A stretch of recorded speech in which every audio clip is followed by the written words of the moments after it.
time, bruh. Hello there guys, Ash here from Do You Even Game Bro, and this is my review of nipple clamps. Sorry, Snipperclips.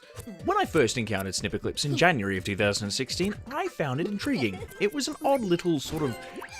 it's hard to quantify or even to explain, but it's an odd sort of incredible machine-esque do things with what you have and little else to get puzzle solved thing, which is precisely what it is.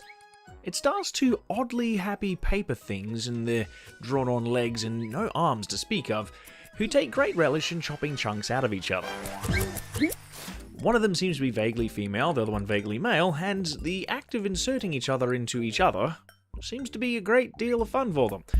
It is a little bit awkward to play around people, but not in a bad way, usually in the case that they are probably as confused as you are. It is a game that can be played by yourself, but really all you're doing is robbing yourself of perhaps the best part of Snipperclips, which is frantically trying to work together to achieve what seems to be a simple conclusion to a puzzle, yet when you bring in the random human factor, it just goes downhill really, really fast. Something I learned quickly: don't play the game with your wife if you expect to not be in the doghouse. But I did enjoy every moment that I played with her. Love you, honey. The real beauty of Snipperclips comes from the fact that it never gets too complicated. You always have the same set of things to do. You chop yourself up into various shapes in order to solve a puzzle. The things that really change are the puzzles themselves, introducing things like water physics and shape matching things and getting thing from point A to point B and then every combination thereof. And then they throw in the random factor of having what appears to be AI things in here as well, such as frogs, fish, such and so forth. It's weird, and it gets weirder.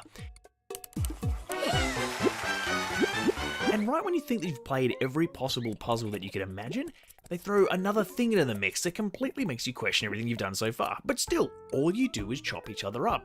There's no double jump brought into it, or charge attack, or you can grow big or grow small, or anything that would usually happen in a game of this caliber. Instead, you just chop each other up. Rotate, rotate and chop, chop and rotate. It's all you do, and that's the beauty of it. You sit here and have these fiendish looks on your face as you cut yourself into various shapes, including things that look oddly like a swastika, and move on to get to your destination, which is the victory screen. And for a downloadable title, you'd be forgiven for thinking that maybe the game would end up being a little bit slim, or at least not being as robust as you'd like, but it just keeps going. And then if you really want to challenge yourself, you can play through the entirety of the game in either multiplayer or single player, with the single player itself actually adding a bit of an interesting twist.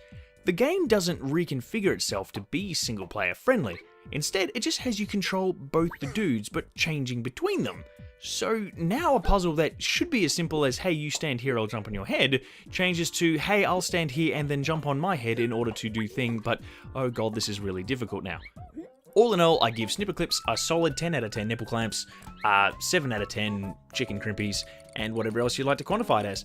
As far as downloadable titles go, you would be hard-pressed to find something more robust and engaging than this game, honestly. If you're a Switch owner and you're sick of playing The Legend of Zelda and you're sick of waiting for Mario Kart, and you haven't already played Snipperclips, get it. It's good. Love you, honey.